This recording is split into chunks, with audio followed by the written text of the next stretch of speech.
everybody. This is our February 2021 homeschool update.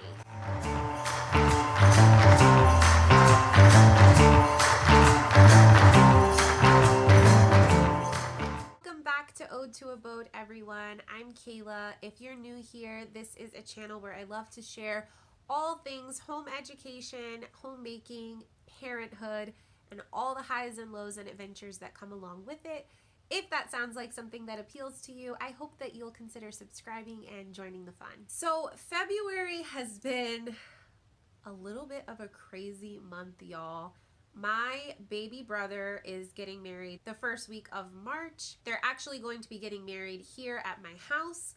So that has required quite a bit of attention from me. We've kind of kept things simple and minimal in our homeschool because we've been busy with that and other family things going on in February. And then, as some of you may know, about a week ago, Texas, where I live, had some extreme weather. And during this winter storm, my husband was home for that entire week. Obviously, everything was closed, roads were closed, and he couldn't go to work.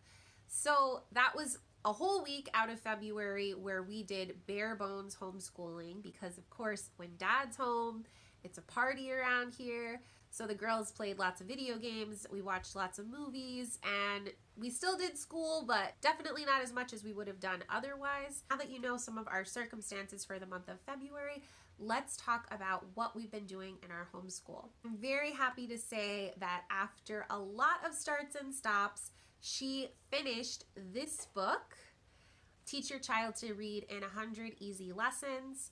Full disclosure, we started using this book when she was about 3 and a half. It is not supposed to take 4 years to finish this book, you guys. There were a lot of starts and stops. I take responsibility for that because honestly, I pushed her too hard too soon in reading. And if I could go back and make changes, there's a lot of things that I would do differently.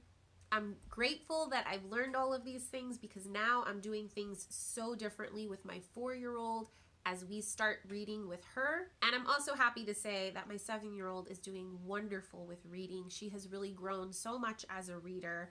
Despite all of my mistakes trying to lead her to that point, she's gotten there. We will be starting a new reading program very soon. I'm super excited about it and I will share with y'all. So stay tuned for that video.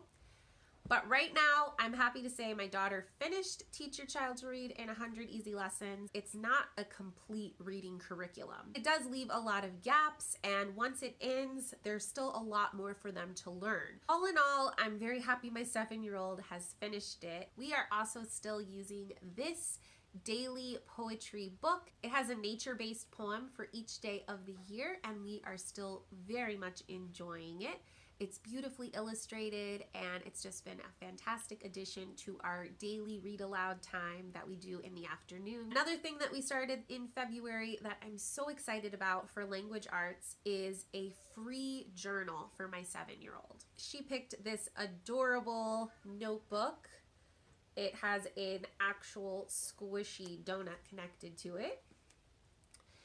And so she uses that notebook as her free journal. Basically, there's no rules. There's no grammar or punctuation or spelling rules to worry about. She can just write and illustrate as she sees fit for a few minutes each day.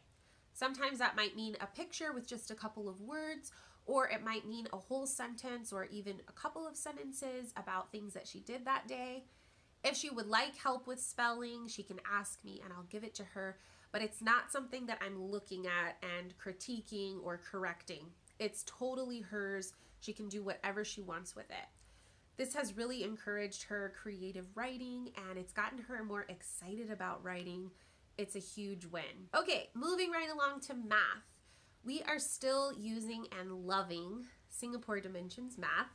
I have a flip through of this curriculum. I'll link it down below if you want to watch that video. My 7-year-old is finishing up 1A. She'll be in 1B very soon.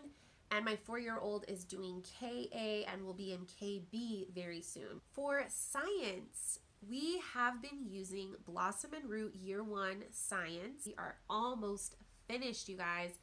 I can't believe that we're almost finished. In February for science, we've been learning about wind, clouds, weather, and the water cycle. February is now our second month using the KiwiCo Atlas Box as kind of our spine for geography. So for February, the country of the month was Italy. And we've been having so much fun learning about ancient Rome and Leonardo da Vinci and just all of these fascinating facts about Italy, both from a historical vantage point and also modern day Italy. It has been fantastic.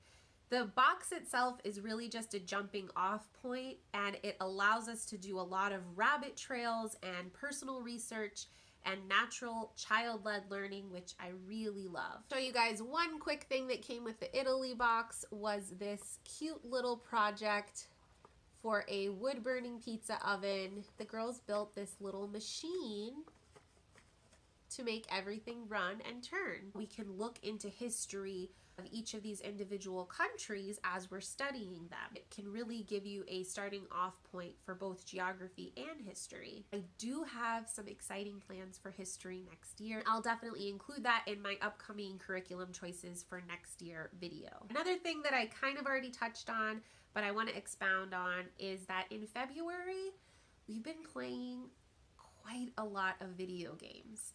Now, this is something that I have a lot of internal debate about. I'm not a huge fan of video games. I didn't grow up playing a lot of them, and I've kind of always felt like they were a little bit of a time waster.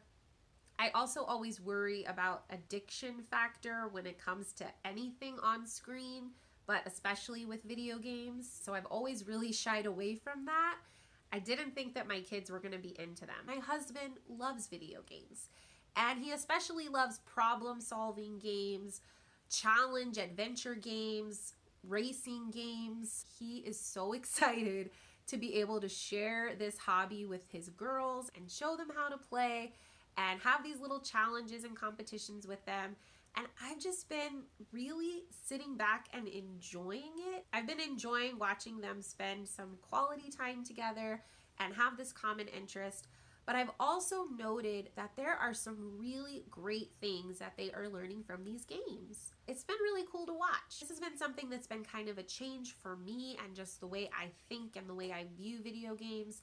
But I am definitely seeing their benefit. And as long as we keep a good balance on our time management, I don't think that there's going to be any real downside here. Please let me know in the comments below, do you guys play video games with your kids? Do your kids like video games? If there's a particular video game that you feel is really fun or beneficial for problem solving and logic and critical thinking, please let me know in the comments below, because I definitely want to check out all of your recommendations. And if you want to know what games my kids and husband are playing, let me know that as well, and I'll ask them. All right, guys, that is basically it. That's what we've been doing for the month of February. Our homeschool has kind of been like the most mellow and lovely part of the month of February. Also kind of feels like we're moving into this new phase in our homeschool. Right now, it just feels like everything's kind of in a really good place, and I'm not mad at it. Like, I'm pretty happy with how things are going. I hope all of you have had a good February too. Please let me know, what are you using? What's working? What's not? Have you changed anything? Have you finished anything? I definitely want to hear from you guys in the comments. If you enjoyed this video, I hope you'll consider giving it a big thumbs up. Tell your friends about us. I hope you'll stick around and click subscribe and click that notification bell so that you can be one of the first to know when I upload a new video. Happy homeschooling. I will see you in the next video. Bye-bye.